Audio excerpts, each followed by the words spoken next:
Bikin pembakaran ikan sederhana dan pasang atap di tempat masak-masak di luar pondok. Nah, untuk pembakaran ikan yang ku bikin di luar pondok tuh kan aku mau masukin dia pakai lumpur dan pasir. Yang pertama ku ambil itu ya lumpur dulu guys, memanfaatkan lumpur di belakang pondok aja langsung aku taruh di pembakaran.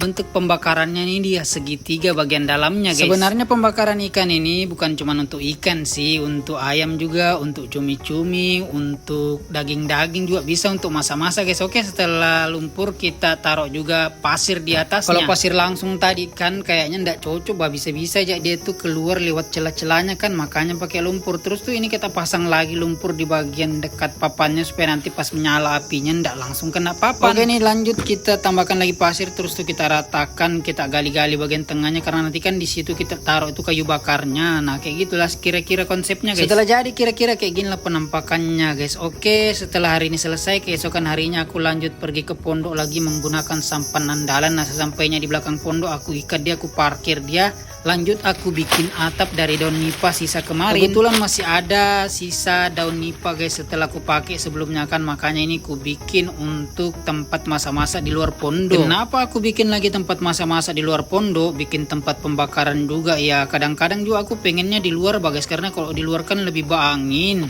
Enak juga kita santai-santai duduk-duduk sambil masak-masak gitu kan, bakar-bakar ikan, bakar-bakar cumi atau yang lainnya kan. Kalau di dalam pondok ya bisa kita masak-masak pas misalkan hujan kah atau pas malam-malam, memang cocoknya di dalam pondok kan guys. Oke, ini langsung aja kita mau pasang atap daun nipanya. Tapi sebelum itu aku pasang dulu, aku paku dulu potongan bambu di bagian ujung kayunya itu biar nanti atap daunnya ndak langsung jatuh gitu kan, ndak goyang-goyang, ada penopangnya. Nah, ini lanjut kita pasang lah itu lembar per lembar atap daun nipanya guys. Ini satu persatu kita pasangkan dari bawah ke atas, jangan dari atas ke bawah, ndak cocok itu. Karena ini daun nipanya kurang, jadi aku ke sungai lagi pergi ambil daun nipa lagi. Nah, daun nipanya tuh sebanyak ini guys. Lanjut lagi kita bikin atap daun nipanya, kira-kira sekitar 4 lagi nih guys ku selesaikan kan. Karena ada beberapa yang ndak pas posisinya, jadi ada yang kutukar daunnya ini guys. Nah, kayak gini lah penampakannya, bisa kalian lihat sendiri kan, sudah jadi lain